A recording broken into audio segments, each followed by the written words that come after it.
వంశీ విభూషితకరాన్నవనీరదాభాత్ పీతాంబరాదరుణబింబఫలాధరోష్ఠాత్ పూర్ణేन्दుసుन्दరముఖాదరవిन्दనేత్రాత్ కృష్ణాత్ పరం కిమపి తత్వమహం న జానే.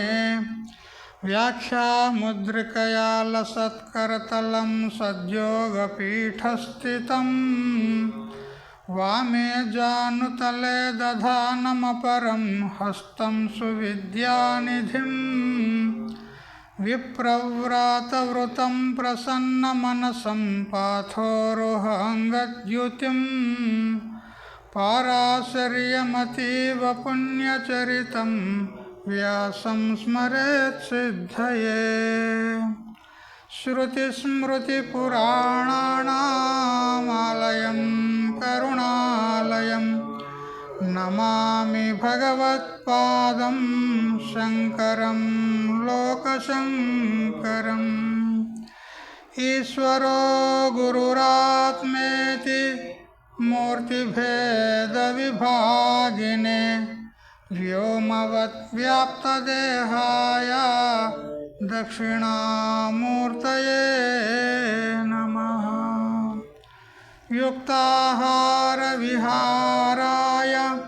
వివిక్తస్థలవాసినే మలయాళయతీంద్రాయ బ్రహ్మనిష్ఠాయ తే నమః. ఓం పూర్ణమదః పూర్ణమిదం పూర్ణాత్ పూర్ణముదచ్యతే పూర్ణస్య పూర్ణమాదాయ పూర్ణమేవావశిష్యతే. ఓం శాంతి శాంతి శాంతి.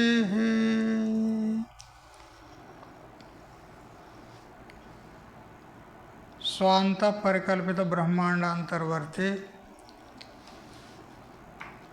అసత్ జడ దుఃఖ మోహాత్మకమైనటువంటి సకల ప్రాణికోట్ల యొక్క ఉపాధుల కంటే విలక్షణమై సత్ చిత్ ఆనంద రూపము చేత స్వయం ప్రకాశమానమై వెలుగొందుచున్నటువంటి ప్రత్యేక భిన్న పరమాత్మకు సాష్టాంగ ప్రణామములు.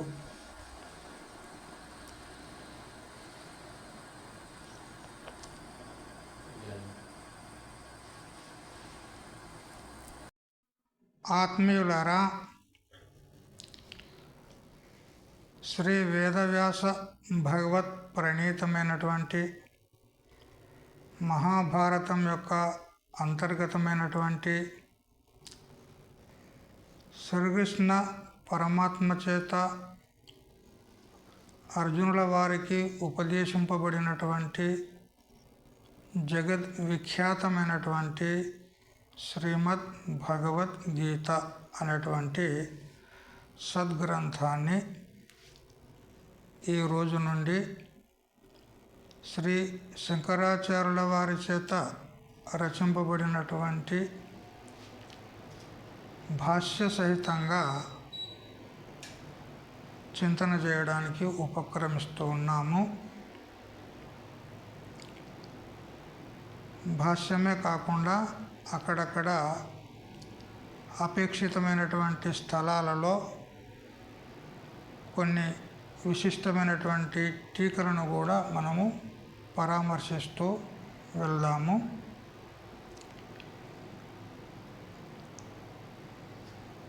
శ్రీమద్ భగవద్గీత అని మనం చెప్పుకుంటూ ఉంటాం కదా. శ్రీమద్ అంటే శ్రీ కలది అని అర్థం. మతు ప్రత్యయం. శ్రీ అంటే ఐశ్వర్యం, మత్ అంటే కలది. శ్రీమత్ అంటే ఐశ్వర్యము కలది భగవద్గీత. మరి ఐశ్వర్యం ఏది ఇక్కడ అనంటే బ్రహ్మ విద్యారూప ఐశ్వర్యము. ఈ భగవద్గీతలో బ్రహ్మ విద్యయే బోధించబడుతుంది మనకు.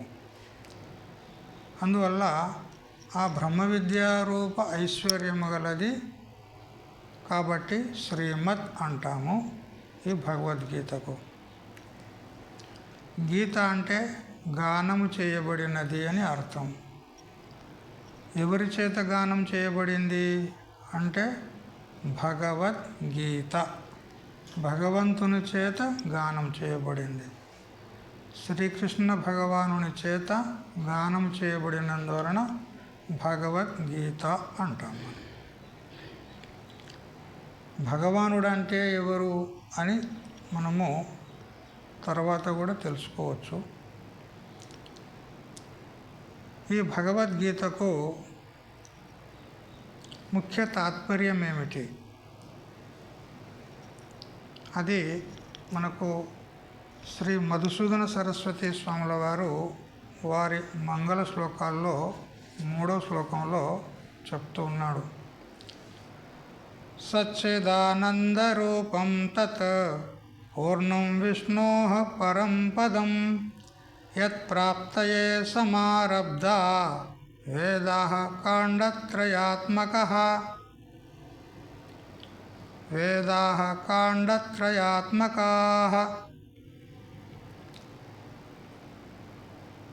యత్ సత్ చిత్ ఆనందరూపం పూర్ణం విష్ణోః తత్ పరం పదం.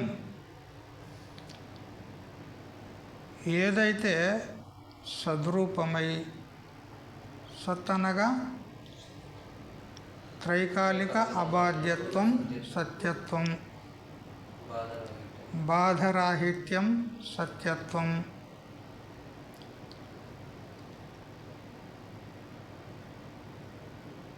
అని మనం చెప్పుకుంటాం. సత్యత్వం, బాధరాహిత్యం, జగద్బాధైక సాక్షిణః అని అంటూ మనం వేదాంత పంచదశలో తెలుసుకుంటూ వచ్చాం. అంటే భూతకాలంలో, వర్తమాన కాలంలో, భవిష్యత్ కాలంలో 3 కాలాల్లో ఏది అబాధితమై ఉంటుందో అది సత్ అనబడుతుంది. చిత్ అంటే 3 కాలాల్లో ఏది ఎల్లప్పుడూ ప్రకాశిస్తూ ఉంటుందో, అంటే జ్ఞానస్వరూపమై ఉంటుందో అది చిత్ అనబడుతుంది. అలుప్త ప్రకాశం చిత్ అంటాం. ఎప్పుడూ లోపించినటువంటి ప్రకాశం. ప్రకాశం అంటే జ్ఞానం. ఇక ఆనందము నిరతిశయత్వే సతి క్షయశూన్యత్వం, పరమత్వం. నిరతిశయము అంటే దేనికంటే అధికమైనటువంటి ఆనందం మరొకటి లేదు, మరియు దేనికి ఎప్పుడు కూడా క్షరము లేదు, అంటే నాశనం లేదు. అటువంటి సుఖ విశేషానికి ఆనందము అంటాం.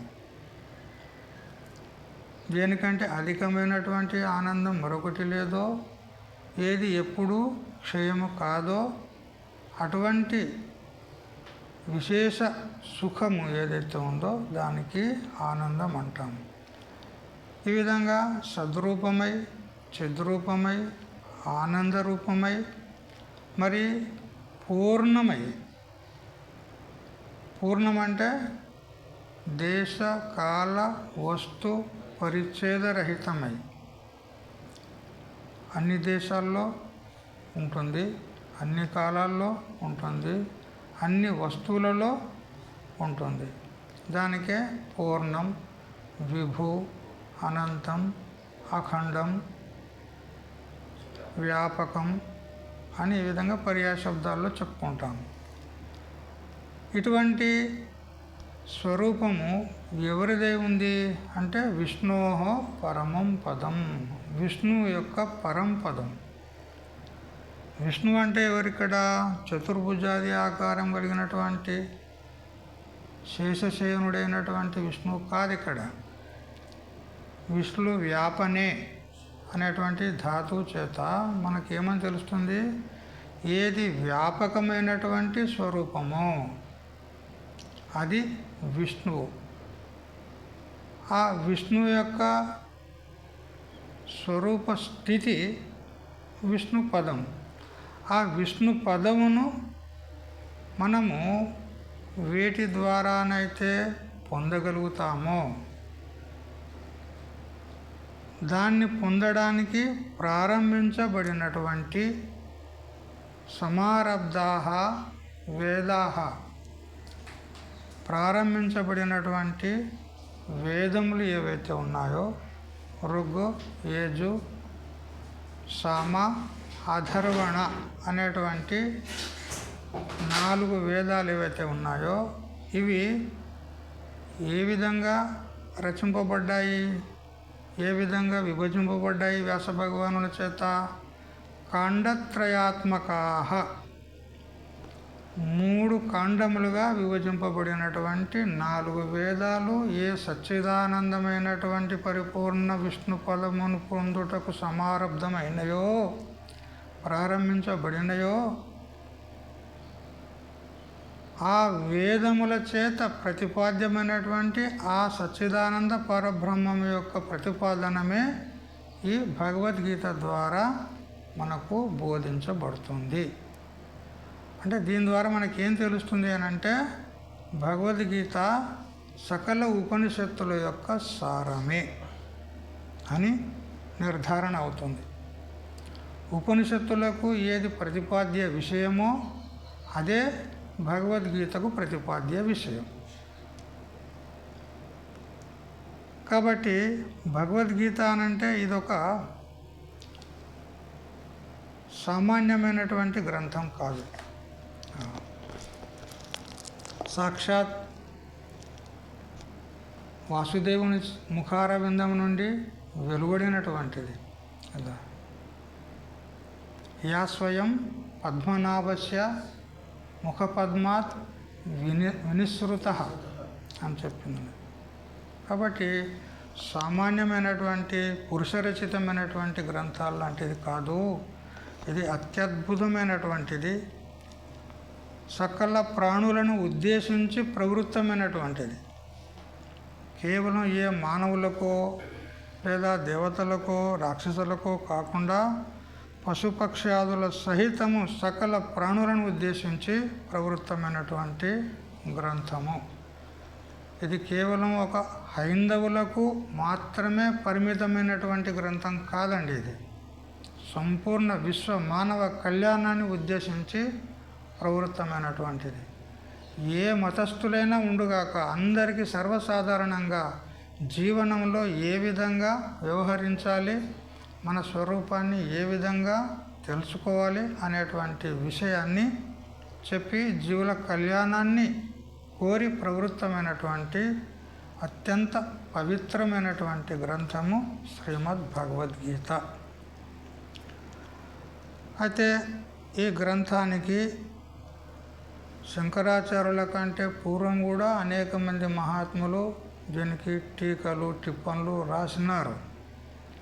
కానీ వాటిని అన్నిటినీ కూడా అవలోకనం చేసినటువంటి శంకరాచార్యుల వారందరూ కూడా వేదం యొక్క అభిప్రాయానికి భిన్నంగా వ్యాఖ్యానాలు చేసినారని తెలుసుకొని శంకరుల వారు వేదం యొక్క తాత్పర్యాన్ని అనుసరించి అన్ని వ్యాఖ్యానాలను చూస్తూ సరిగ్గా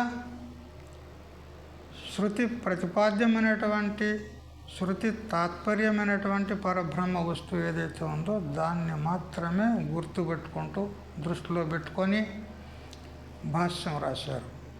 అట్లా గ్రంథాలు సూత్ర గ్రంథాలని, భాష్య గ్రంథాలని, ప్రకరణ గ్రంథాలని ఇట్లా అనేక ప్రకారాలుగా ఉంటాయి. సూత్రము అంటే అల్పంగా ఉన్నటువంటి ఒక వాక్య విశేషణం. అల్పాక్షరం అసందిగ్ధం సారవద్ విశ్వతోముఖం అస్తోభమనవద్యంచ సూత్రం సూత్ర విదో విదుహు. సూత్రంలో అల్పాక్షరాలు, అనేక అక్షరాలు ఉండవు, కొన్ని మాత్రం ఉంటాయి. ఉదాహరణకు మనకు బ్రహ్మసూత్రాలు అథాతో బ్రహ్మ జిజ్ఞాస అంతనే ఇదొక సూత్రం. జన్మాద్యస్య యతః ఇదొక సూత్రం.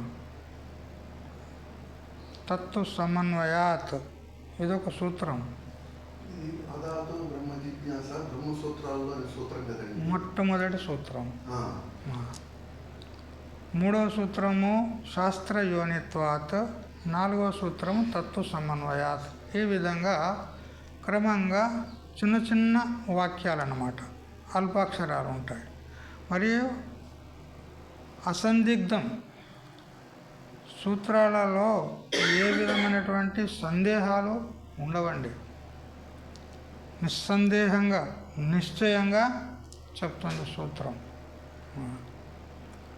మరి సారవత్, అందులో ఎంతో సారము నిండి ఉంటుంది. చూడడానికి సూత్రం చిన్నగానే ఉంటుంది, కానీ అందులో ఎంతో సారం నిండి ఉంటుంది. ఏ విధంగా మనము ఒక కడవేడు పాలను గనక వేడి చేస్తూ వేడి చేస్తూ వేడి చేస్తూ రాగా రాగా రాగా చివరిలో ఇంతంత మనకు ఆ కవ అనేది దొరుకుతుంది. పాల కవ ఏమంటారు దానికి? కోవా. అదే పాల యొక్క సారం. అట్లా అనేక ఉపనిషత్తుల యొక్క, వేదాల యొక్క సారము ఆ సూత్రాల్లో నిహితమై ఉంటుంది. మరి విశ్వతోముఖం, అది సర్వత్రా వ్యాపించి ఉంటుంది. అంటే వారి వారి బుద్ధిమత్తతతో, వారి వారి పాండిత్యంతో వారికి అనుకూలంగా కూడా మార్చుకోవడానికి వస్తుంది. అందుకే కదా ద్వైతవాదులు బ్రహ్మసూత్రాలకు భాష్యం రాసుకున్నారు, విశిష్టాద్వైతులు రాసుకున్నారు, ఇంకా అనేక మంది కూడా వాళ్ళ సంప్రదాయానికి అనుకూలంగా ద్వైతపరంగా విశిష్టాద్వైతపరంగా అనేక వ్యాఖ్యలు చేసుకున్నారు. ఎందుకంటే సూత్రం అది విశ్వతోముఖం, అది ఏ విధంగా కూడా మనము మరల్చుకోవడానికి వస్తుంది. కానీ ద్వైతవాదులందరూ వాళ్ళు కూడా వాళ్ళ మతానుసారంగా రాసుకున్నారు, కానీ అవి ఉపనిషత్తులకు విరుద్ధంగా ఉన్నాయి, ఉపనిషత్ తాత్పర్యానికి భిన్నంగా ఉన్నాయి. అందుకని శంకరుల వారు వాటిని అన్నిటినీ పర్యాలోచించి అది సముచితమైనటువంటి వ్యాఖ్యానం కాదు, జీవుల యొక్క కళ్యాణం కావాలి అనంటే సూటిగా ఉపనిషత్తుల యొక్క తాత్పర్యాన్ని అనుసరించి బోధించాలి అని భాష్యం రాశాడు. అస్తోభం అంటే అందులో వ్యర్థమైనటువంటి అక్షరాలు ఉండవు, వ్యర్థమైనటువంటి శబ్దాలు ఉండవు ఇక్కడ సూత్రంలో. మరి అనవద్యం అంటే నిర్దోషమైనటువంటి సూత్రం ఉంటుంది, అందులో ఏ విధమైనటువంటి దోషాలు ఉండవు. దోషాలు అంటే బుద్ధిగత దోషాలు.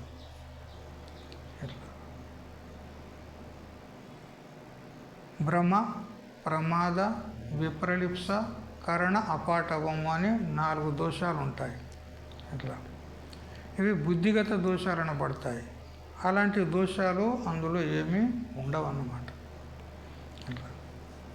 దానికి సూత్రం అని అంటారు అని పరాశర ఉపపురాణము 18వ అధ్యాయంలో చెప్పబడింది.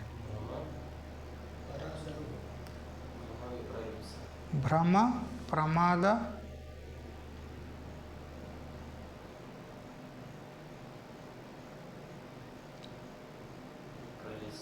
విప్రలిప్స,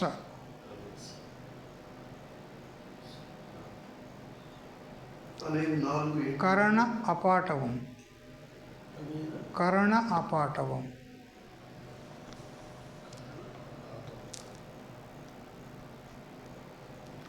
భ్రమ అంటే బుద్ధి భ్రమ ఉంటుంది. ఒక రకంగా ఉన్నటువంటి దాన్ని మరొక రకంగా తెలుసుకోవడమే భ్రమ.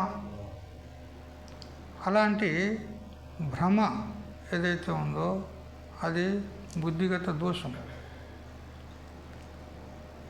ప్రమాదము అని అంటే అవశ్య కార్య విస్మరణం ప్రమాదం. అంటే అవశ్యంగా మనం ఏది చేయాలో దాన్ని విస్మరించుట, అది ప్రమాదం. అది కూడా బుద్ధిగత దోషం.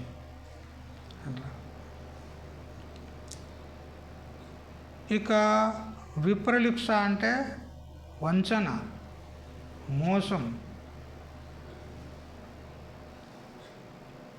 ఒక రకంగా తెలుసుకుంటారు, ఒక రకంగా మాట్లాడతారు, మరొక రకంగా చెప్తారు. ఇది వంచన, మోసం. విపరీలిప్స అంటే మోసం.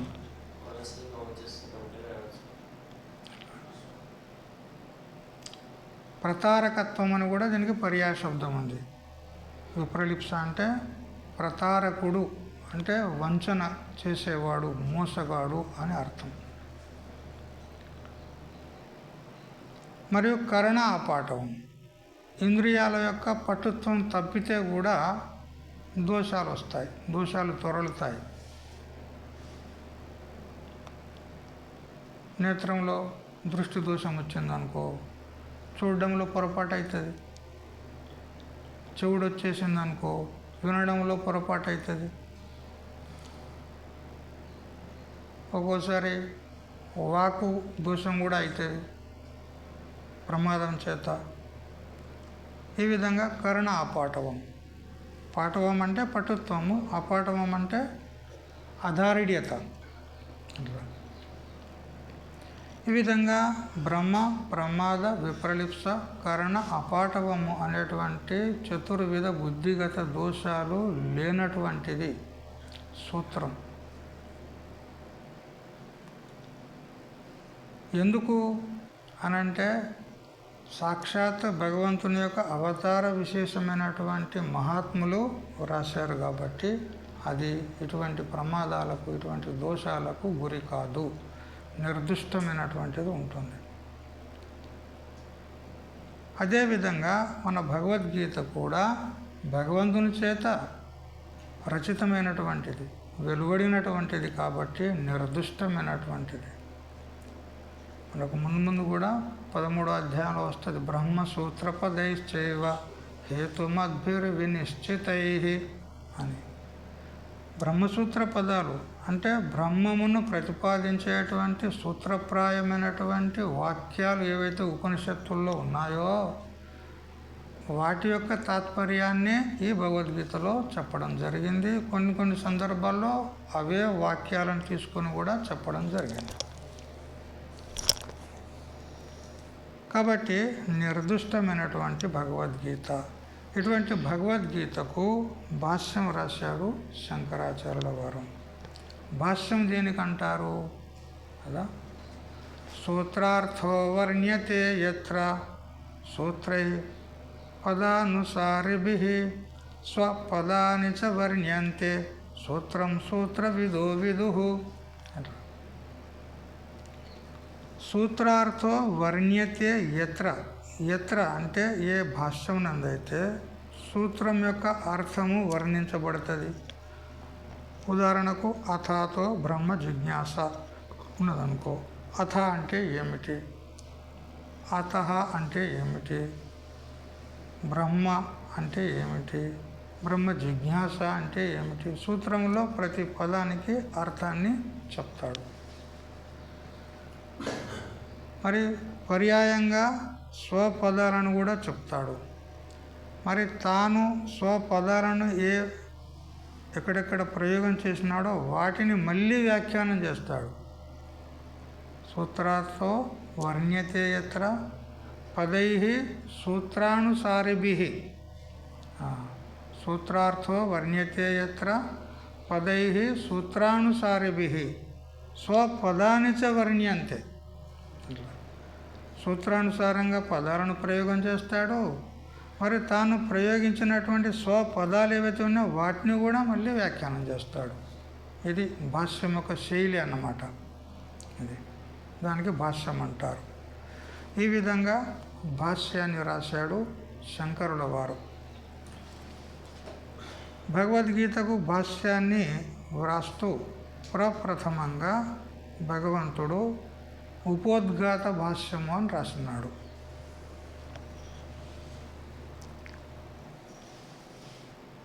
వాస్తవంగా భగవద్గీతకు భాష్యము 2వ అధ్యాయము 11వ శ్లోకం నుంచి ప్రారంభించాడు.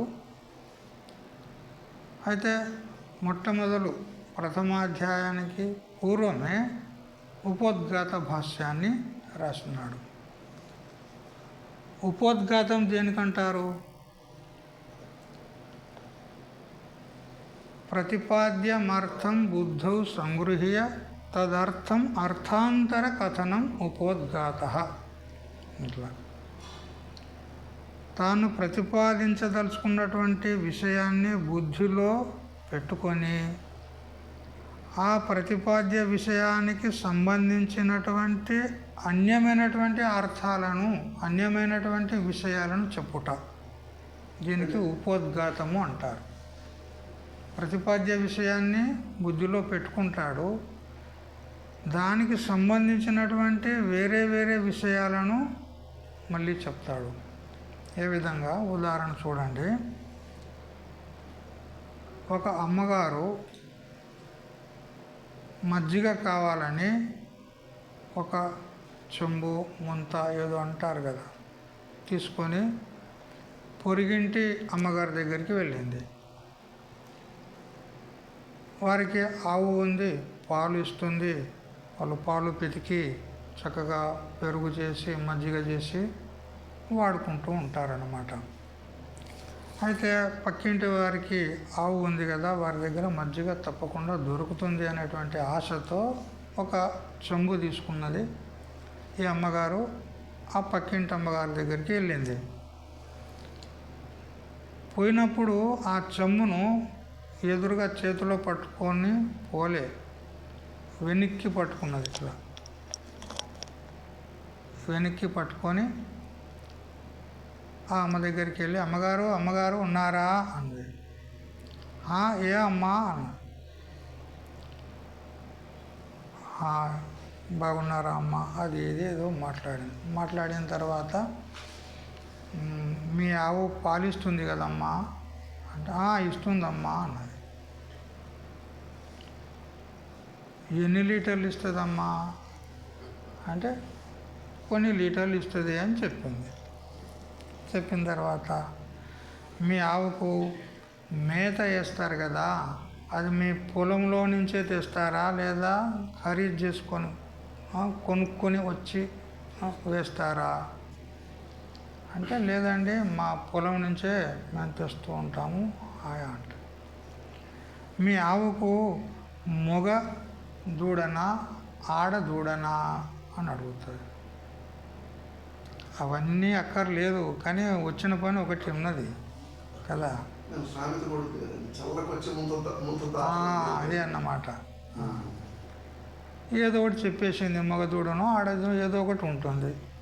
వచ్చిన తర్వాత మీ ఆవు పాలు పితికి అవి పాలనే మీరు ఉపయోగం చేసుకుంటారా, ఏమన్నా పెరుగు చేస్తారా అని అడిగింది. అన్నీ అలాగే వాడుకుంటామేమి, కొన్ని పెరుగు కూడా చేస్తాము అంది. ఆ పెరుగు చేసిన తర్వాత ఆ పెరుగును అలాగే మీరు భోజనంలో ఉపయోగం చేస్తారా లేదా దానికి కొంచెం మజ్జిగ కూడా చేస్తారా అని అడిగింది. అంటే అట్లేం లేదు, కొంత మజ్జిగ కూడా చేస్తాము, కొంత అలాగే వాడుకుంటాము. మా పిల్లలు కొంతమంది పెరుగే తింటారు, కొందరికి పెరుగు ఇష్టం ఉండదు కాబట్టి మజ్జిగ కూడా చేస్తాము. మరి మజ్జిగ అంతా మీరే ఉపయోగం చేసుకుంటారా, ఎవరికైనా ఇస్తారా అడిగితే అని అంటారు. అంతా మేమే తింటామేమి, ఏదో కొంత దానం ధర్మం కూడా చేసుకోవాలి కదా, మన గృహస్థ ధర్మం ఉన్నది, ఎవరైనా అడిగితే అలా ఇస్తాంలే అని అంది. అయ్యో అమ్మగారు నాకు కొంచెం మజ్జిగ ఇయ్యరా అని అప్పుడు ఆ చెంబును ముందు పెట్టింది. ఇది ఉపోద్ఘాతం. ముఖ్య ఉద్దేశం ఏంది? మజ్జిగ తీసుకుపోవడానికి వచ్చింది ఆమె, అది ముఖ్య ఉద్దేశం. అది మనసులో పెట్టుకొని ఆ మజ్జిగకు సంబంధించినటువంటి ఆవు దూడ, మేత, పాలు, పెరుగు, మజ్జిగ ఇవన్నీ మాటలు మాట్లాడింది. ఇవన్నీ మజ్జిగ విషయానికి సంబంధించినయే, దానికి సంబంధించినయే, కానీ ఒకేసారి ప్రకటన చేయలే. దీనికి ఉపోద్ఘాతము అంటారు. అంటే ప్రతిపాద్యమర్థం, అంటే ప్రతిపాదించదలుచుకున్నటువంటి విషయాన్ని బుద్ధవు అంటే బుద్ధి యందు సంగృహ్య చక్కగా ధారణ చేసుకొని పెట్టుకొని సంగ్రహించుకొని లేదా బుద్ధిలో ఉంచుకొని, తదర్థం అంటే ఆ ప్రతిపాదించదలుచుకున్నటువంటి విషయానికి సంబంధించినటువంటిదే అర్థాంతరం, వేరే వేరే కొన్ని విషయాలను చెప్పుట, దీనికి ఉపోద్ఘాతం అంటారు.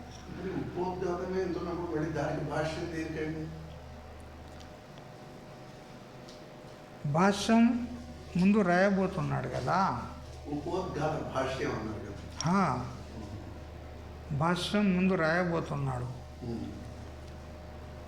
ఇది ఉపోద్ఘాత భాష్యం, అంటే ముందు ఏమి భగవంతుడు చెప్పదలుచుకున్నాడో దానికి సంబంధించినటువంటి కొన్ని అన్యాన్య విషయాలు మొట్టమొదలు మనకు చెప్తాడు. చెప్పిన తర్వాత అప్పుడు అసలు విషయంలో ప్రవేశమవుతాడు. ఇది ఈ ఉపోద్ఘాత భాష్యాన్ని వ్రాస్తూ శంకరుల వారు మంగళాచరణము చేయాల్సినటువంటి కర్తవ్యం ఉంటుంది కదా అని ఆలోచించి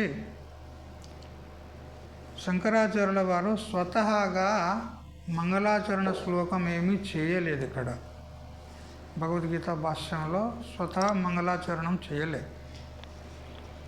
ఎందుకంటే ఇది భగవంతుడు రాసినటువంటి గీత కాబట్టి ఆ భగవద్గీతకు భగవంతుని యొక్క సంబంధమైనటువంటి అతడే చెప్పినటువంటి పౌరాణిక శ్లోకాన్ని తీసుకున్నాడు, స్వతహాగా రాయలే. వాయు పురాణంలోనిదని కొందరు అంటారు, విష్ణు పురాణంలోనిదని కొందరు అంటారు. మొత్తం మీద ఇది పౌరాణిక శ్లోకం. ఆ శ్లోకాన్ని ఇక్కడ మంగళ శ్లోకంగా పెట్టినాడు. ఎందుకంటే గ్రంథారంభంలో మంగళాచరణం చేయాలి, ఇది మన హైందవ సంప్రదాయం కదా. నిర్విఘ్న పరిసమాప్తి కామో మంగళమాచరేత్ అని ఈ విధంగా మనకు అనుమిత శృతి చెప్తూ ఉంది. చెప్పదలుచుకున్నటువంటి గ్రంథ విశేషం ఏదైతే ఉందో అది నిర్విఘ్నంగా సమాప్తం కావాలి. అంటే విఘ్నాలన్నీ కూడా దూరమవుతూ మరి సమాప్తం కావాలి. ఈ ఉద్దేశం చేత పరమాత్మ యొక్క స్మరణ రూప మంగళాన్ని ఆచరించుట మన పరిపాటి, ఇదొక ప్రథ. పూర్వీకులైనటువంటి వ్యాస, వాల్మీకి, వశిష్ఠాదులు కూడా మంగళాచరణం చేస్తూ వచ్చారు.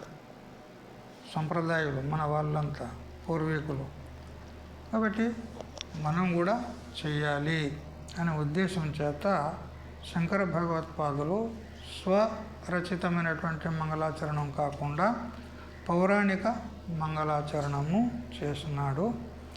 ఆ శ్లోకం చదవండి. ఓం నారాయణ పరో వ్యక్తాద్ అండమవ్యక్త సంభవం అండస్యాంతర్ స్థిమే లోకాః సప్తదీపా చ మేధిని.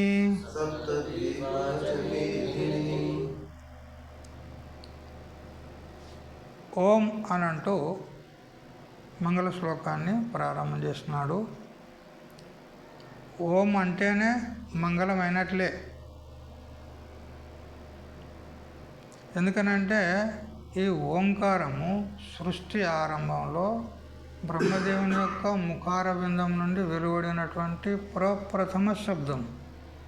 ఈ ఓం మరియు అథ అని ఈ రెండు శబ్దాలు సృష్టి ఆరంభంలో బ్రహ్మదేవుని యొక్క ముఖార బిందం నుండి వెలువడినటువంటి. ఓంకారశ్చాత శబ్దశ్చ ద్వావేతౌ బ్రహ్మణపుర కంఠం భిత్వా వినిర్యాతౌ తస్మాత్ మంగళికావుభౌ అని నారద పురాణం చెప్తుంది మనకు.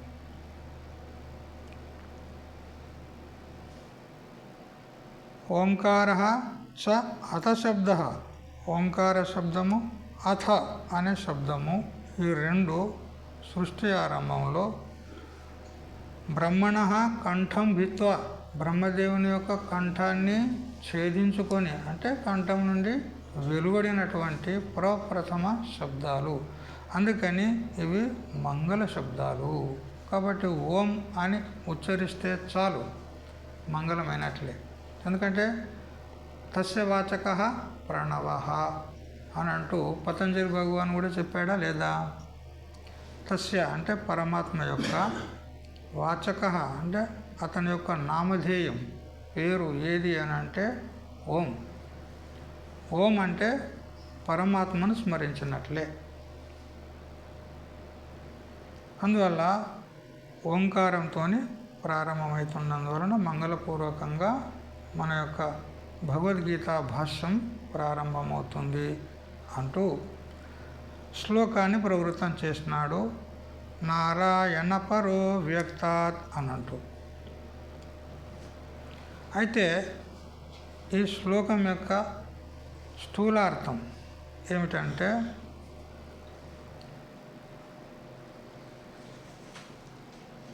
ఈ దృశ్యమాన సంపూర్ణ పిండ బ్రహ్మాండాలన్నీ కూడా ఏవైతే ఉన్నాయో ఇవన్నీ కూడా లోకాలు. భూలోకం, భూవర్లోకం, స్వర్లోకం, మహర్లోకం, జనలోకం, తపోలోకం, ఈ విధంగా అనేక లోకాలు ఉన్నాయి. మరియు సప్త ద్వీపాలతో కూడుకున్నటువంటి ఈ మేధిని, పృథివీ, ఈ సమస్త లోకాలు, ఇవన్నీ కూడా భగవంతుని యొక్క విరాట్ స్వరూపం. మనకు భగవద్గీతలోనే 11వ అధ్యాయంలో భగవంతుడు విశ్వరూపాన్ని చూపెడతాడు కదా, అది భగవంతుని యొక్క విరాట్ స్వరూపం. దానిలో అన్నీ వచ్చేస్తాయి, అన్ని లోకాలు, ఋషులు, మునులు, అనేక విధములైనటువంటి ప్రాణికోట్లు, దేవతలు, రాక్షసులు అన్నీ ఆయనలోనే ఉన్నాయి. అంటే అన్ని రూపాల్లో ఆ భగవంతుడే ప్రకటమై ఉన్నాడు. ఇది భగవంతుని యొక్క విశ్వరూపం, విరాట్ రూపం. దానికి కారణము సూక్ష్మ రూపం, హిరణ్య గర్భుడు. అలా హిరణ్య గర్భుడు ఈ విరాట్ రూపానికి కారణం, సూక్ష్మ రూపం. దానికి కారణం ఎవరు అనంటే అవ్యక్తము. ఆ సూక్ష్మమైనటువంటి హిరణ్య గర్భ రూపానికి, సూక్ష్మ ప్రపంచానికి, హిరణ్య గర్భుడు అంటే సూక్ష్మ ప్రపంచం యొక్క అభిమాని. సూక్ష్మ ప్రపంచమే హిరణ్య గర్భ రూపం. చతుర్ముఖ బ్రహ్మ అనండి. అతనికి కూడా కారణం ఎవరు? అతడు ఎక్కడి నుంచి జన్మించాడు అనంటే అవ్యక్తం నుండి. అవ్యక్తం అంటే మాయ. ఆ మాయ కంటే కూడా పరమైనటువంటి వాడు, మాయ కంటే కూడా అతీతమైనటువంటి వాడు నారాయణ. నారాయణ పరో వ్యక్తాత్, అవ్యక్తాత్ పరః నారాయణ. అవ్యక్తం కంటే కూడా పరమైనటువంటి వాడు నారాయణుడు.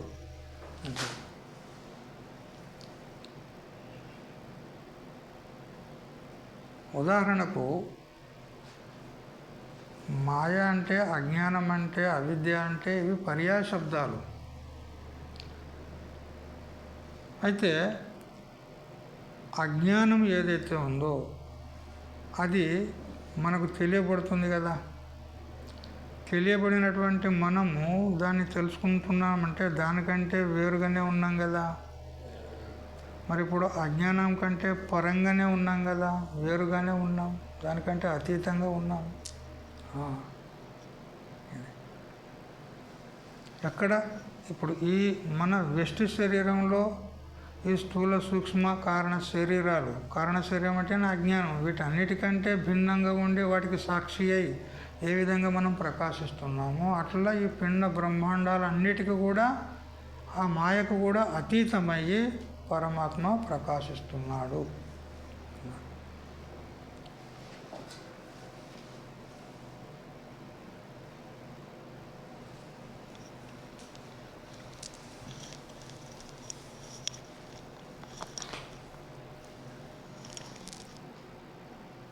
ఒక చోట భగవద్గీతలో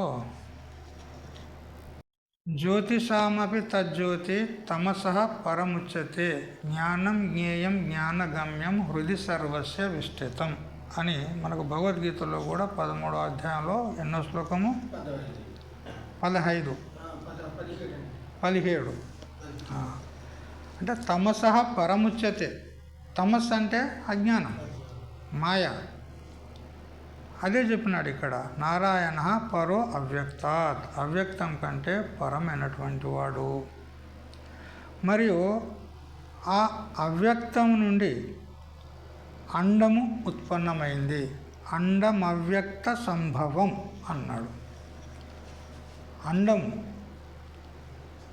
అంటే ఇది హిరణ్య గర్భుడు. అండం అంటే హిరణ్య గర్భుడు. ఈ హిరణ్య గర్భుడు ఆ అవ్యక్తం నుండి ఉత్పన్నమైనాడు అంటే సూక్ష్మ ప్రపంచం.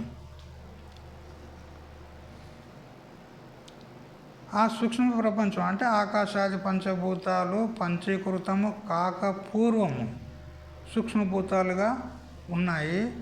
వాటికి సూక్ష్మభూతాలు అంటారు. ఆ సూక్ష్మభూతాల చేత ఏర్పడినటువంటి ప్రపంచం సూక్ష్మ ప్రపంచం. ఏ విధంగా మనకు కూడా ఇక్కడ సూక్ష్మ శరీరం ఉంది కదా.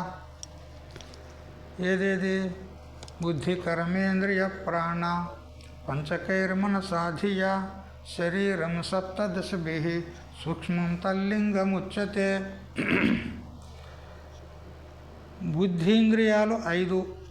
బుద్ధీంద్రియాలంటే జ్ఞానేంద్రియాలు, బుధ జ్ఞాని.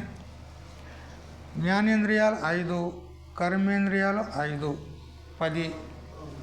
మరియు ప్రాణ పంచకము 5 ప్రాణాలు, ప్రాణాపాన మరియు ఉదాన సమాన వ్యాన, ఇట్లా 5 ప్రాణాలు, మొత్తం 15. తర్వాత మనస్సు బుద్ధి, ఈ 2. కొన్ని చోట్ల మనస్సు బుద్ధి చిత్తము అహంకారము 4 తీసుకుంటే 19 అవుతాయి. అయితే చిత్తాన్ని మనసులో అంతర్భూతం చేసి మరియు అహంకారాన్ని బుద్ధిలో అంతర్భూతం చేస్తే ఇక మనసు బుద్ధి 2 ఉంటాయి కాబట్టి 15. అవి ఇవి 2, 17. ఈ 17 తత్వాల యొక్క సమూహానికే సూక్ష్మ శరీరము అని అంటూ మనకు శాస్త్రం చెప్తుంది. పైంగల ఉపనిషత్తు చెప్తుంది. అట్లే శ్రీ విద్యారణ్య గురుదేవులు కూడా మొట్టమొదటి అధ్యాయంలోనే చెప్పినాడు, మొట్టమొదటి ప్రకరణంలోనే చెప్పినాడు. కాబట్టి ఈ సూక్ష్మ ప్రపంచమే అండము. దాన్ని అభిమానించేవాడే హిరణ్య గర్భుడు. ఆ హిరణ్య గర్భుడు అవ్యక్తం నుంచి ఉత్పన్నమైనాడు. ఇక అండస్య అంతః తు ఇమే లోకాః సప్తద్వీపాచ మేదిని అన్నాడు. ఆ అండం యొక్క లోన, అండం యొక్క అంతర్భూతమయ్యే ఈ సంపూర్ణ లోకాలతో కూడుకున్నటువంటి సప్తద్వీపాలతో కూడుకున్నటువంటి మేధిని పృథివీ అంటే స్థూల ప్రపంచం అంతా వచ్చేసింది. విరాట్ స్వరూపం. ఆ సూక్ష్మ ప్రపంచంలోనే ఈ స్థూల ప్రపంచం నిహితమై ఉంది. ఎప్పుడు కూడా ఒక నియమం ఉంది. కార్యం ఎప్పుడు కూడా కారణములోనే నిక్షిప్తమై ఉంటుంది. వస్త్రం ఉంది. ఈ వస్త్రానికి కారణం ఏమిటి? తంతువులు, పోగులు కదా. ఈ పోగులలోనే వస్త్రం ఉంది. పోగుల కంటే భిన్నంగా ఉందా? లేదు. మట్టితో తయారు చేయబడినటువంటి కుండ మట్టిలోనే ఉంది, మట్టి కంటే వేరే లేదు. అంటే కార్యకారణయోహో అనన్యత్వం అనేటువంటి ఒక సిద్ధాంతం, ఒక నియమం. కార్యకారణాలకు భేదం ఉండదు, ఒకటే. తంతువులే పటం, పటం అంటే వస్త్రం, మట్టియే కుండ. అదేవిధంగా ఇక్కడ అండములోనే అంటే హిరణ్య గర్భునిలోనే ఈ విరాటు అంటే స్థూల ప్రపంచం నిహితమై ఉంది అని ఈ విధంగా పౌరాణిక శ్లోకాన్ని శంకరుల వారు ప్రప్రథమంగా మంగళ రూపకంగా నివేశం చేసినాడు. తర్వాత ఇప్పుడు ఈ శ్లోకానికి వ్యాఖ్యానం చేయడానికి శంకరాచార్యుల వారు స్వయంగా దాన్నే వ్యాఖ్యానం చేస్తూ భాష్యం రాస్తాడు. అయితే ఈ శ్లోకం యొక్క విశేష వ్యాఖ్య ఏదైతే ఉందో అది శంకరాచార్యుల వారి యొక్క శిష్యుడైనటువంటి ఆనందగిరుల వారు చక్కగా దానికి టీకా రాస్తున్నాడు. అది కూడా చూసుకుంటూ పోదాం, చాలా అద్భుతంగా ఉంటుంది.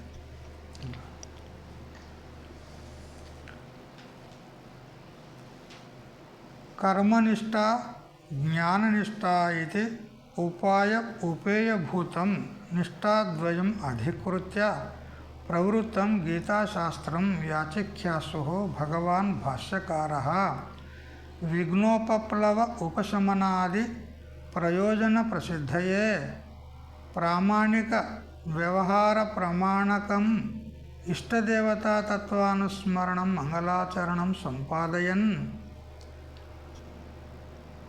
అనవశేషేణ ఇతిహాస పురాణయోః వ్యాచిఖ్యాసిత గీతాశాస్త్రేణ ఏకవాక్యతాం అభిప్రేత్య పౌరాణిక శ్లోకం ఏవ అంతర్యామి విషయం ఉదాహరతి అని టీకా ప్రారంభం చేసినాడు ఆనందగిరుల వారు. లోకంలో రెండు నిష్టలు ఉన్నాయి. జీవుల యొక్క జీవనము, వారి యొక్క మనుగడ, వారి కళ్యాణం కావాలంటే రెండు నిష్టలు ప్రధానంగా లోకంలో ఉన్నాయి. ఒకటి కర్మనిష్ట, ఒకటి జ్ఞాననిష్ట. ఇందులో ఉపాయ ఉపేయభూతం అయినటువంటి ఒక సంబంధం ఉంది. ఉపాయం అంటే సాధనము, ఉపేయం అంటే సాధ్యము. ఈ జ్ఞాననిష్ట కర్మనిష్ట ఈ రెండిట్లో సాధ్య సాధన రూప సంబంధం ఉంది. అంటే జ్ఞాననిష్ట ఏదైతే ఉందో అది సాధ్యం ఉన్నది, కర్మనిష్ట ఏదైతే ఉందో జ్ఞానానికి సాధనం ఉన్నది. ఈ రెండు సాధనాలను తెలిపే నిమిత్తమయ్యి ఈ రెండింటినీ ముఖ్య ఉద్దేశంగా పెట్టుకొని ప్రవృత్తమైనటువంటిది గీతాశాస్త్రం. నిష్ఠాద్వయం అధికృత్య ప్రవృత్తం గీతాశాస్త్రం. ఈ రెండు నిష్టలను ముఖ్య ఉద్దేశంగా పెట్టుకొని ప్రవృత్తమైనటువంటిది గీతాశాస్త్రం. భగవద్గీత శాస్త్రం. ఇది శాస్త్రం దేనికంటారు? ప్రవృత్తిర్వా నివృత్తిర్వా నిత్యేన కృతకేన వా పురుషం ఏనోపదిశ్యేత తత్శాస్త్రం అభిధీయతే. కుమారిల్ భట్ తన యొక్క వార్తికాల్లో చెప్తాడు. ప్రవృత్తి మార్గాన్ని, నివృత్తి మార్గాన్ని రెండింటినీ కూడా పురుషులకు బోధిస్తుంది. ప్రవృత్తి మార్గం అని అంటే ఎవరెవరికైతే ఈ లోక సంబంధమైన పరలోక సంబంధమైనటువంటి వాంఛలు, కోరికలు ఉంటాయో వాటి పూర్తిని చేయుటకు ఉపాయం చెప్పినటువంటి శాస్త్రం ఇది ప్రవృత్తి శాస్త్రం. ఎవరికి స్వర్గం కావాలో స్వర్గకామో ఏ చేత దర్శపూర్ణమాసాభ్యాం లేదా సోమేన ఏ చేత స్వర్గకామ ఇత్యాది వాక్యాలు చెప్పినటువంటి అది పరలోక సంబంధమైనటువంటి భోగాల కోసం చెప్పింది. ఈ లోకంలో ఉన్నటువంటి వారికి ధన కామన కావాలంటే వాయవ్య యాగం చేయాలి, వాయవం శీతమాల బేత ఇట్లా. ఇంద్రియ కామునికి ఇంద్రియ కామన అది మంచిగా వృద్ధి పొందాలంటే, ఇంద్రియాలు పటిష్ఠితంగా ఉండాలంటే దద్నా జుహోతి ఇంద్రియ కామ అని ఈ విధంగా చెప్పింది. సంతానం కావాలన్న వాళ్ళకు సంతానం గురించి ఏమిటది పుత్రకామేష్టి యాగం. వర్షం కావాలనే అపేక్ష కనుక ఉన్నట్లయితే కారీరి యాగం. ఈ విధంగా ఈ లోక సంబంధమైనటువంటి సుఖాల కోసం, భోగాల కోసం చెప్పింది శాస్త్రం. ఈ విధంగా ప్రవృత్తి శాస్త్రం అంటారు దీనికి. ఇక ఎవరైతే విరక్తులయ్యి మాకు ఇవన్నిటితో పని లేదు, ఇవన్నీ కూడా అనిత్యములైనటువంటి, అశాశ్వతములైనటువంటి, దుఃఖమిశ్రితములైనటువంటి భోగాలు, ఇవి మాకు అవసరం లేదు, కిం ప్రజయా కరిష్యామహో ఆత్మలోకమిచ్చంత భిక్షాచర్యం చరంతి అని చెప్పింది. నా ధనేన నా కర్మణ నా ప్రజయా త్యాగేనైకేన అమృతత్వం మానుషు అని ఈ విధంగా తెలుసుకున్నటువంటి విరక్త పురుషులు ఆత్మజ్ఞానాన్ని కోరి వాళ్ళు ప్రపంచం నుంచి నివృత్తిని పొంది గురువులను ఆశ్రయిస్తారు. ఇది నివృత్తి మార్గం. వారికి జ్ఞాన మార్గం చెప్పబడింది. ఈ విధంగా కర్మనిష్ట మరియు జ్ఞాననిష్ట ఈ రెండు ఏ విధంగా ఉన్నాయి అని అంటే ఉపాయ ఉపేయ సంబంధం గలవి, సాధన సాధ్యభావ సంబంధం గలవి. జ్ఞానము సాధ్యము, దానికి సాధనము ఈ కర్మనిష్ట, కర్మ.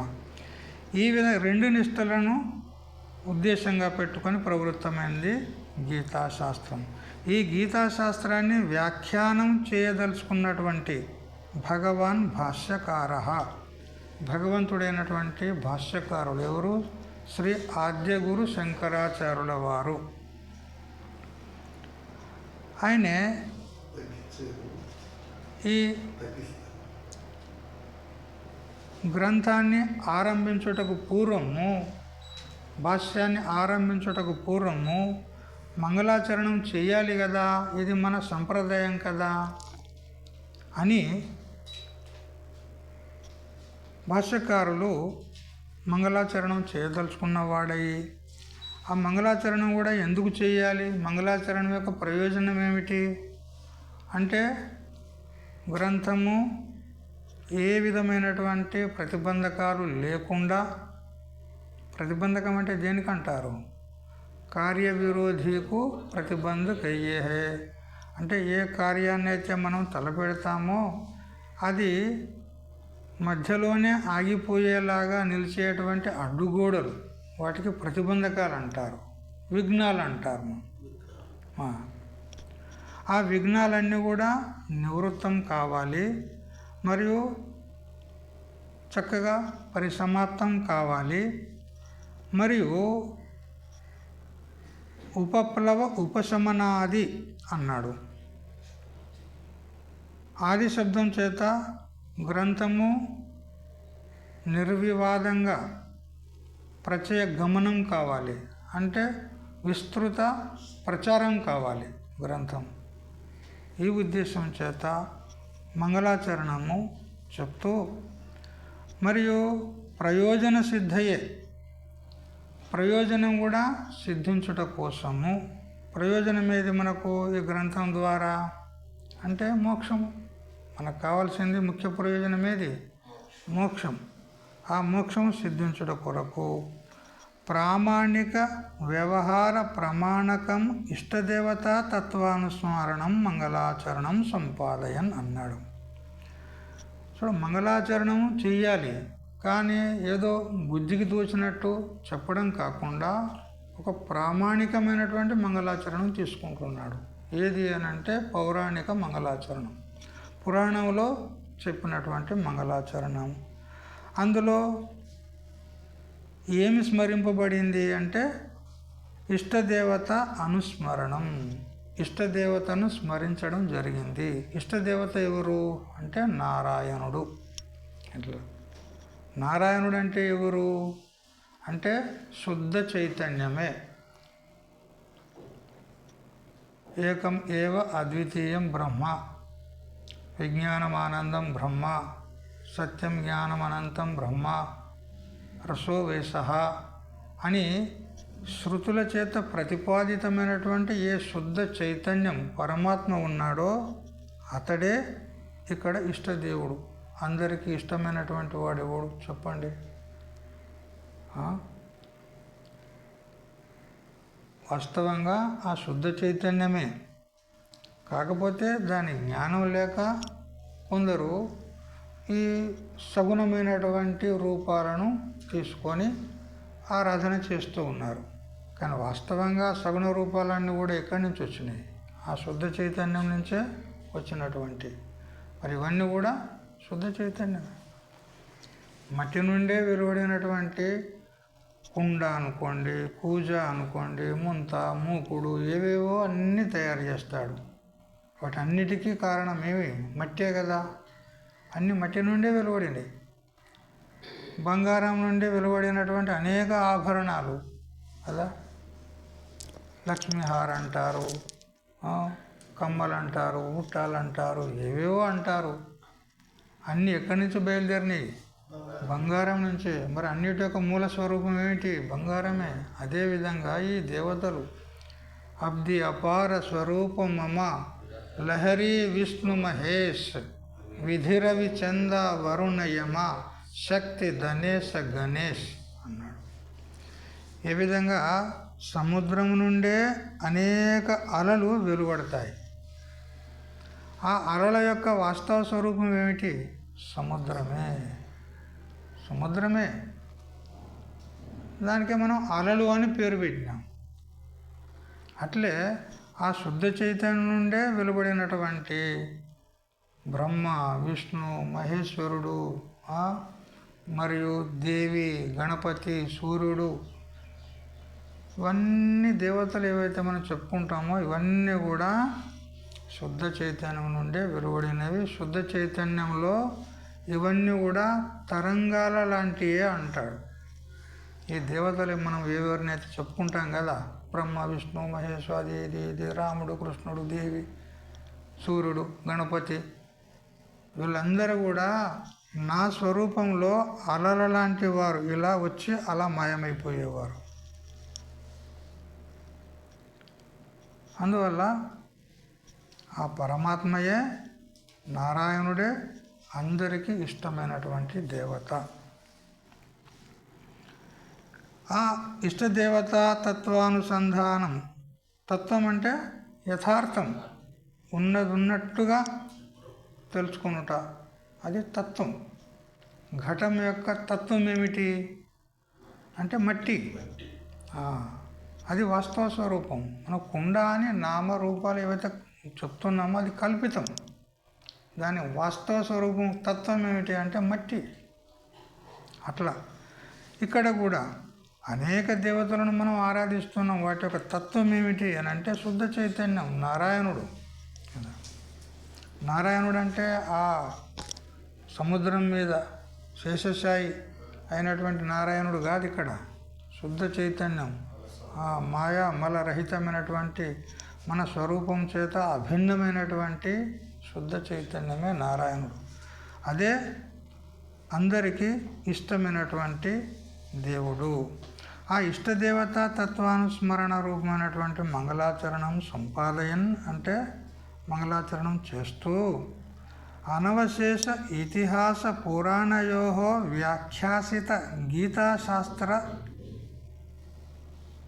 ఏకవాక్యత అశేష అనవశేష అంటే ఆ పరమాత్మ కంటే భిన్నంగా లేనటువంటి సకల దేవతల యొక్క ఇతిహాసాన్ని నిరూపణ చేసినటువంటి అనేక పురాణాలు ఏవైతే ప్రవృత్తమైనాయో, విష్ణు పురాణమని, శివ పురాణమని, దేవి పురాణము, భాగవత పురాణము, ఇట్లా 18 పురాణాలు రాసినాడు వ్యాస భగవానుడు. అయితే ఏ దేవతకు సంబంధించిన పురాణం రాసినాడో అక్కడ ఆ దేవతనే ముఖ్య దేవత, మిగతా దేవతలందరూ గౌణ దేవతలు. అయితే ఆ దేవతల చేత అభిన్నమైనటువంటి ఏ పరబ్రహ్మ తత్వం ఉన్నదో అదే అనేక పురాణాల చేత వ్యాఖ్యానం చేయబడింది. శుద్ధ చైతన్య స్వరూపాన్ని తెలుసుకోవడానికే అనేక పురాణాలు ప్రవృత్తమైనాయి. అయితే ఏదో ఒక పురాణం రాస్తే సరిపోతుంది కదా, ఇన్ని పురాణాలు ఎందుకు రాశాడు అని అంటే, పుర్రెకు బుద్ధి జిహ్వకు రుచి అంటాం మనం కదా. ఒకే వస్తువు అందరికీ ఇష్టం ఉండదు. కొందరికి మరొక వస్తువు ఇష్టం ఉంటుంది, కొందరికి మరొక వస్తువు ఇష్టం ఉంటుంది, వాళ్ళ బుద్ధి రుచిని బట్టి. అందుకని అనేకమైన పురాణాలు రాస్తే వాళ్ళకు ఏదేది రుచిస్తే, ఏదేది ఇష్టమైతే ఆయా పురాణం చదువుకొని ముక్తులు కావాలనే ఉద్దేశంతో వ్యాస భగవానుడు అనేక పురాణాలు రాశాడు. కానీ అనేక పురాణాలు రాసేటువంటి అభిప్రాయం కూడా వ్యాసునికి లేదు. ఈయనకైన ప్రకారేణ సకల లోకులు ఉద్ధరించబడాలి అనేది అభిప్రాయం అంతే. కానీ ఇన్ని పురాణాలు రాయాలనేటువంటి అభిప్రాయం వ్యాస భగవానునికి లేదు. కానీ నేను ప్రవచనకారుని దగ్గర విన్నాను, ఇక్కడ సకల పురాణాల చేత ప్రతిపాద్యమైనటువంటి పరబ్రహ్మ తత్వం ఏదైతే ఉందో అదే పరబ్రహ్మ తత్వము సకల ఉపనిషత్తుల చేత కూడా ప్రతిపాదించబడింది. మరి గీతాశాస్త్రంలో కూడా అదే విషయం ప్రతిపాదించబడింది. కాబట్టి ఇక్కడ ఉపనిషత్తులకు, గీతకు, మరి పురాణాలకు ఏకవాక్యత ఉంది. అంటే అన్నీ ఒకే విషయాన్ని ప్రతిపాదిస్తున్నాయి అని చూపెట్టడానికి శంకరాచార్యులు పౌరాణిక మంగళ శ్లోకాన్ని తీసుకొని మంగళాచరణం చేసి అంతర్యామి విషయం ఉదాహరతి. ఈ శ్లోకం ద్వారా ఏం చెప్పినట్లయింది అని అంటే, ఏ విధంగా బృహదారణ్యక ఉపనిషత్తులో అంతర్యామి, బ్రాహ్మణంలో అంతర్యామి గురించి ఏ విధంగా ప్రతిపాదన చేయబడిందో, ఇహ పృథివ్యాం తిష్టన్ పృథివీం యమయతి యం న పృథివీ వేద, ఈ విధంగా ఏదైతే అంతర్యామి బ్రాహ్మణంలో ఆ పరబ్రహ్మ తత్వాన్ని ప్రతిపాదించిందో అదే అంతర్యామి విషయాన్ని ఈ మంగళ శ్లోకం ద్వారా శంకరాచార్యులు ఉదహరించారు అని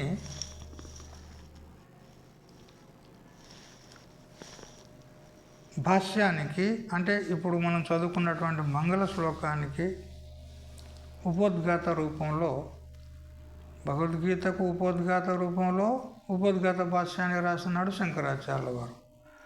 ఆ ఉపోద్ఘాత భాష్యంలో ఏదైతే మంగళాచరణం చేసినాడో ఆ మంగళాచరణాన్ని వ్యాఖ్యానం చేస్తూ శంకరుల వారి యొక్క భాష్యానికి కూడా వ్యాఖ్యానం చేయదలిసినటువంటి ఆనందగిరుల వారు కూడా ఈ వాక్యం చేత ఉపోద్ఘాతాన్ని చెప్పినట్లయింది. ఈ విధంగా చెప్తూ నారాయణ ఇతి అని అంటూ శంకరాచార్యుల వారు భాష్యం ప్రారంభించారు అని చెప్తున్నాడు. మరి నారాయణుడు అంటే ఎవరు అని ఆ శ్లోకాన్ని, నారాయణ పరో వ్యక్తాద్ అండం అవ్యక్త సంభవం అండశాంతస్థిమే లోకా సప్తదీపాచ మేదిని అనేటువంటి శ్లోకానికి వ్యాఖ్యానం చేయదలిసినటువంటి శ్రీ ఆనందగిరుల వారు నారాయణ ఇతి అని అంటూ ఆ శ్లోకాన్ని వ్యాఖ్యానించడానికి ఉపక్రమిస్తున్నాడు. ఆ విషయం క్రమంగా రేపటి నుంచి తెలుసుకుందాం. హరి ఓం తత్సత్. ఓం సహనావతు సహనౌ భునక్తు సహ వీర్యం కరవావహై తేజస్వినావధీతమస్తు మా విద్విషావహై. ఓం శాంతి శాంతి శాంతి.